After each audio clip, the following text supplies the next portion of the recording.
విశాఖ జిల్లా అక్కయ్యపాలెం పోర్టు స్టేడియంలో ఉన్న కాశీ విశ్వనాథ్ స్పోర్ట్స్ క్లబ్లో ఉన్నటువంటి వాటర్ వరల్డ్లో పడి ఊపిరాడక 7 ఏళ్ల బాబు వాసుపల్లి రిషి తన ప్రాణాలు కోల్పోయిన ప్లేస్ కూడా ఇక్కడే ఉన్నాం మనం. అసలు ఏంటి ఇంత దారుణం? ఇక్కడ ఒక ఎంటర్టైన్మెంట్ తీసుకోవడానికి వచ్చినటువంటి ఫ్యామిలీ ఒక విషాదాన్ని నింపుకొని వెళ్ళిందని చెప్పొచ్చు. ఆ తల్లిదండ్రులు గుండెలు అవిసేలా రోధిస్తున్న తీరు, ఎందుకంటే 7 ఏళ్ల తన బిడ్డను కోల్పోయినటువంటి ఆ తల్లి తండ్రి విలవిలలాడుతూ ఏడుస్తున్న తీరు ప్రతి ఒక్కరి కంటతడి పెట్టేస్తోంది. సో ప్రజెంట్ మనం విశ్వనాథ్ స్పోర్ట్స్ క్లబ్లో ఉన్నటువంటి వాటర్ వరల్డ్లో ఉన్నాం. ఎక్కడైతే నిన్న ప్రమాదం జరిగి ఆ చిన్నారి విలవిలలాడుతూ ఊపిరాడక తన ప్రాణాలు కోల్పోయినటువంటి ప్లేస్లో ఉన్నాం. ఫస్ట్ మనం ఇక్కడికి వచ్చిన తర్వాత టికెట్ ఏదైతే పెద్దవాళ్ళకి పిల్లలకి మెన్షన్ చేస్తారో ఆ టికెట్ తీసుకున్నాక వాళ్ళు ఒక ట్యాగ్ ఇస్తారు. లోపలికి వచ్చిన తర్వాత ఇక్కడ మనం చూడొచ్చు ఫుల్గా అమ్యూజ్మెంట్ రైడ్స్ చాలానే ఉన్నాయి. Full fun and entertainment. ఒక డే అంతా కూడా మనం ఇక్కడ స్పెండ్ చేస్తే ఫుల్గా ఫన్ ఉంటుంది. ఆ రకంగా ఇక్కడ అమ్యూజ్మెంట్స్ కూడా మనం చూడొచ్చు. సో ఏదైతే పోర్ట్ ట్రస్ట్ నుంచి ఇక్కడ లీజ్కి తీసుకున్న తర్వాత కాశీ విశ్వనాథ్ ఇక్కడ పూర్తిగా ఎంటర్టైన్మెంట్ జోన్గా ఈ ప్లేస్ అంతటిని కూడా మలిచినటువంటి పరిస్థితి కూడా ఉంది. వాటర్ వరల్డ్తో పాటు స్నో వరల్డ్ ఉంది, గేమింగ్ జోన్ ఉంది, ఇలా రకరకాల ఫుల్ ఎంటర్టైన్మెంట్స్ ఉన్నాయి. ప్రజెంట్ ఒక్కసారి ఇక్కడ ఇన్స్ట్రక్షన్స్తో కూడినటువంటి డిస్ప్లే బోర్డ్ చూద్దాం. ఆ తర్వాత ఆ చిన్నారి ఊపిరాడకుండా ఆ వాటర్ ఫ్లోటింగ్కి తను తట్టుకోలేక చనిపోయినటువంటి ప్లేస్కి వెళ్దాం. ముందు ఇక్కడికి రాగానే wave pool and rain dance safety instructions board అయితే ఇక్కడ కనపడుతుంది. No drink, no food, no smoking, no littering, use rest rooms and don't shout, no pads, no diving, don't run, children only with parents. ఇది చాలా important point. ఇది childrens only with పేరెంట్స్ని allow చేస్తారు కంపల్సరీగా. ఎందుకంటే ఇక్కడ స్టాఫ్ ఒకవేళ monitoring ఉన్నా లేకపోయినా మనం పిల్లలు ఎవరైతే ఒకరా ఇద్దరా ముగ్గురా ఎంతమంది పిల్లలతో వచ్చినా కూడా పేరెంట్స్ మానిటరింగ్ ఉండడానికి కూడా ఇక్కడ స్కోప్ ఉంది. డోంట్ స్విమ్ అలోన్, ఒంటరిగా స్విమ్ చేయకూడదు. నో రఫ్ ప్లే, అలానే వాటర్ జల్లుకుంటూ ఇట్లా చేస్తూ ఉంటారు కదా, అలా చేయకూడదు. No peeing in pool and watch your children. ఖచ్చితంగా అబ్జర్వేషన్. ఇక్కడ ఈ బొమ్మ మీరు ఒక్కసారి చూడండి, పిక్చరు. ఇక్కడ వేవ్ అంటే వాటర్లో ఆ చిన్న పిల్లాడు ఆడుతున్నా కూడా పేరెంట్స్ మానిటర్ చేయాలి. Watch your children compulsory. ఈ ఇన్స్ట్రక్షన్స్ అన్నీ కూడా ఎవరైతే విజిటర్స్ వస్తారో ఇక్కడికి వాళ్ళ కోసం పెట్టినటువంటి బోర్డ్. And be careful. ఇలా జంప్ చేస్తూ ఉంటారు కొంతమంది పిల్లలు తెలిసి తెలియక, ఇలాంటివన్నీ చేయకూడదు అని. అండ్ ఇక్కడ shower before pool, hygiene maintain చేస్తారు కాబట్టి ఒకవేళ బయట ప్లేస్ నుంచి మనం వచ్చిన ఆ స్వెట్ కానీ మురికి ఉంటుంది కాబట్టి మనం పూల్లోనికి వెళ్ళకముందే షవర్ చేయాలి అని కూడా ఉంది. Use slippers and use cap and Google's. ఇక్కడ కూడా ఇవి ప్రొవైడ్ చేస్తారు.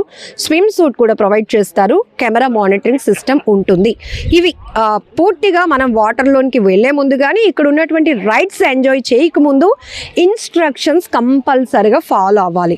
ఒక్క మాట అండి, మనం వచ్చి రాగానే టికెట్ తీసుకున్నామా, ట్యాగ్ చేతి కట్టుకున్నామా, ఫుల్గా ఫన్ ఎంజాయ్ చేస్తున్నామా, అవి చూసి ఫాలో అయినంత టైం ఎవరు తీసుకోవట్లేదు. కానీ ఇక్కడ ఒక్క నిర్లక్ష్యం 7 ఏళ్ల పసి బాలుడిని బలి తీసుకుందని చెప్పొచ్చు. ఇదే నిన్న సాయంత్రం 7 గంటల ప్రాంతంలో వాసుపల్లి రిషి 7 ఏళ్ల చిన్నారి 2nd క్లాస్ చదువుతున్న అబ్బాయి ఇక్కడ బాగా ఎంజాయ్ చేయాలని వచ్చాడు. చాలా సరదాగా గడిపి వెళ్ళాలనుకున్నాడు.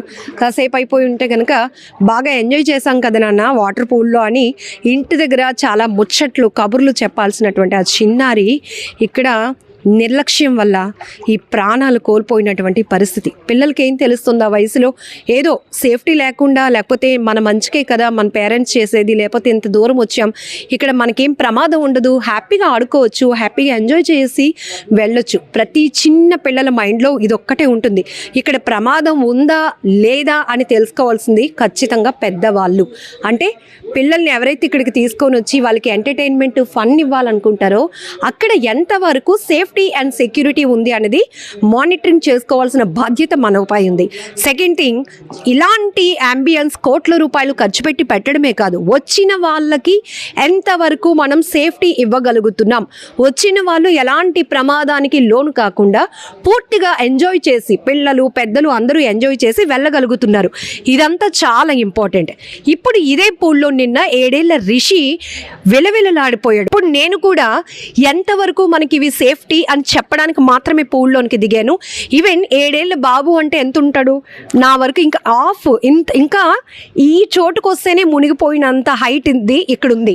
అలాంటిది ఇంత డెప్త్ ఇచ్చారు. 7 years వరకు ఉన్నటువంటి, నిన్న ఫ్యామిలీతో పెద్దవాళ్ళు ఒక 5 పిల్లలు 3 వచ్చారు. ఆ 3 పిల్లల్లో 7 years ఉన్నటువంటి రిషి ఇదే పూల్లో ప్రమాదానికి గురై ప్రాణాలు కోల్పోయాడు. ఈవెన్ మీకు ఒక్కసారి చూపించడానికి, మనం ఏదో అడ్వర్టైజ్మెంట్లు చూసి కొన్ని వాటర్ వరల్డ్స్కి లేకపోతే ఫన్ జోన్స్కి వెళ్ళిపోతూ ఉంటాం. అది ఏ ఏజ్ వరకు పర్మిట్, అది వాళ్ళు ఎంతవరకు కెపాసిటీ ఉంటుంది, వాళ్ళు ఎంతవరకు దీన్ని ఎంజాయ్ చేయగలుగుతారు, ఎంతవరకు ప్రమాద స్థాయి ఉంది అనేది కూడా తెలుసుకోవాల్సినటువంటి అవసరం కూడా చాలా ఉంది. ఈవెన్ మనం అక్కడి నుంచి వస్తే, నేను పూల్కి ఆఫ్ వరకు వస్తే నేను ఇంతవరకు చెస్ట్ వరకు నేను మునిగిపోయానండి.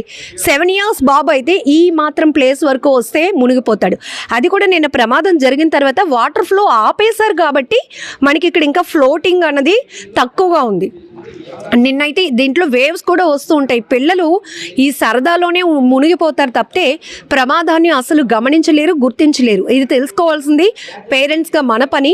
సెకండ్ థింగ్, ఎంతవరకు ఇక్కడ ఏ ఏజ్ గ్రూప్ వాళ్ళకి పర్మిట్ చేయొచ్చు, ఎంత ఏజ్ గ్రూప్ పిల్లల వరకు ఆడుకోవచ్చు అనేది కూడా నిర్వాహకులు ఖచ్చితంగా మానిటరింగ్ చేయాలి. ఇప్పుడు నేను ఇక్కడి నుంచి ఇంకా వెళ్ళడానికి ట్రై చేయాలి, కానీ నా చేతిలో మైక్ ఉంది. ఇప్పటికే నేను ఇంతవరకు తడిచిపోయాను, మునిగిపోయాను. అది కూడా నేను ఒక కాన్షియస్లో ఉన్నాను, అంటే మీకు నేను చెప్పాలి అనే ఆలోచనతో ఉన్నాను కాబట్టి నేను కొంచెం జాగ్రత్తగానే ఉంటాను. కొంచెం కాల్ స్కిడ్ అయినా పడిపోతానేమో. ఈవెన్ ఇక్కడ ఒకవేళ పడిపోయినా ఇమీడియట్గా మనం గ్రిప్ చేయడానికి ఏమీ లేదు. ఇక్కడ మీరు చూస్తున్నారు కంప్లీట్గా వాటర్ ఉంది. మరి 7 ఏళ్ళ చిన్నారి వాడు ఒకవేళ మునిగిపోతే, ఆ బాబు కోసమనే కాదు, జనరల్గా మనం చేసే తప్పులు చెప్తున్నాను. ఆ పిల్లలు ఎవరు కాసుకుంటారు? ఈ లోపల ఉన్న వాళ్ళందరూ కూడా పిల్లలే ఉంటారు. ఇంకో పిల్లాడిని రక్షించే అంత ఏజ్ కానీ, కెపాసిటీ కానీ, స్టామినా కానీ ఉంటుందా? ఒకసారి ఆలోచించండి. రెండోది, ఇక్కడ సరౌండింగ్లో కంపల్సరీ ఇంత పెద్ద స్పేసియస్ పూల్ ఉంది కాబట్టి 5 6 పెద్దవాళ్ళైనా మానిటరింగ్ చేయాలి. అది ఇక్కడ నిర్వాహకులు ఏర్పాటు చేయాల్సినటువంటి సిచ్యువేషన్.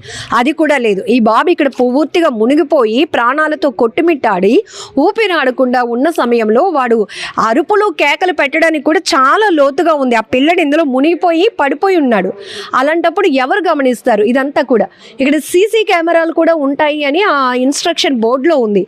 నాకైతే ఈ ప్రెమిసెస్, అంటే ఈ పూల్లో ఏం జరిగిందో చూడడానికి ఒక సీసీ కెమెరా కూడా లేదు. అక్కడ బ్యాక్గ్రౌండ్లో మంచి పూల్ ఎన్విరాన్మెంట్, బీచ్ ఎన్విరాన్మెంట్ ఉన్నటువంటి హోర్డింగ్ పెట్టారు, పైన లైట్స్ ఉన్నాయి. సో ఈ సరౌండింగ్లో అయితే ఈ పూల్లో ఏం జరిగిందో కవర్ చేయడానికి, మానిటరింగ్ చేయడానికి సీసీ కెమెరా కూడా నాకైతే కనపడలేదు. ఇది ఇక్కడ ఉన్నటువంటి సిచ్యువేషన్. సో ఒక్కసారి మనం ఆలోచించాలి. టాప్ సిటీస్లో ఫుల్గా ప్రజల్ని క్రౌడ్ గ్యాదర్ చేయాలని చెప్పేసి ఆహా ఓహో అని అద్భుతాలు ఉన్నాయి మా దగ్గర, ఫుల్ ఎంటర్టైన్మెంట్ మస్తుగా మీరు ఎంజాయ్ చేయొచ్చు, జస్ట్ మేము హైజీన్ మెయింటైన్ చేస్తాం కాబట్టి కాస్త టికెట్ రేట్ ఎక్కువ పెడుతున్నాం, ఇలాంటి కబుర్లన్నీ చెప్పేవాళ్ళు. పిల్లల ప్రాణాలు, పిల్లలే కాదు పెద్దల ప్రాణాలు కూడా పోతే ఎవరు ఆన్సర్, ఎవరు అకౌంటబిలిటీ అనేది ఇప్పుడు రేజ్ అవుతున్నటువంటి చాలా ప్రశ్నలు. మరి ఈ నిర్లక్ష్యం ఎవరు మూల్యం చెల్లించుకుంటారో తెలియదు, కానీ ఒక్కసారి మీ అందరినీ అలర్ట్ చేయడం కోసమే ఈ సాహసం. ఇక్కడి నుంచి నేను ఇంకా అక్కడొక్కసారి రైలింగ్ చూడొచ్చు స్టీల్ది, అంతవరకు వెళ్తే నేను మునిగిపోతాను పూర్తిగా. అంతవరకు కూడా, అంటే నా హైట్కి నేను అంతవరకు కూడా వెళ్ళలేను. మేబీ ఇక్కడి వరకు కొంచెం వెళ్తే మునిగిపోతాను. ఇలాంటి సిచ్యువేషన్స్లో పిల్లల్ని మనం పూల్లో ఆడుకోండి, సరదాగా గడపండి అని దింపుతున్నాం. ఎంతవరకు కరెక్టో మనం కూడా ఆలోచన చేసుకోవాలి. ఖచ్చితంగా ఇలాంటి నిర్లక్ష్యం కనబరిచిన వాళ్ళపైన అయితే కఠినంగా శిక్షలు కూడా తీసుకోవాల్సిన అవసరం ఉంది. ఇక్కడ ఎవరైతే ఆ టైంలో మానిటరింగ్కి ఉన్నటువంటి స్టాఫ్ పొరపాటున అటు వెళ్ళారా పిల్లల్ని వదిలి, వాళ్ళని కూడా ఖచ్చితంగా పనిష్ చేయాలి. ఇలాంటి ఎంటర్టైన్మెంట్ జోన్ల కోసం కోట్లాది రూపాయలు ఖర్చు పెట్టడం కాదు, ప్రజల ప్రాణాలకి, పసిపిల్లల ప్రాణాలకి ఎంతవరకు వాళ్ళు బాధ్యులు, ఎంతవరకు వాళ్ళు సేఫ్టీ సెక్యూరిటీ ఇవ్వగలుగుతున్నారు, గ్యారంటీ ఇవ్వగలుగుతున్నారు అనేది ఇప్పుడు ప్రతి ఒక్కరూ ఆలోచించాల్సినటువంటి విషయాలు.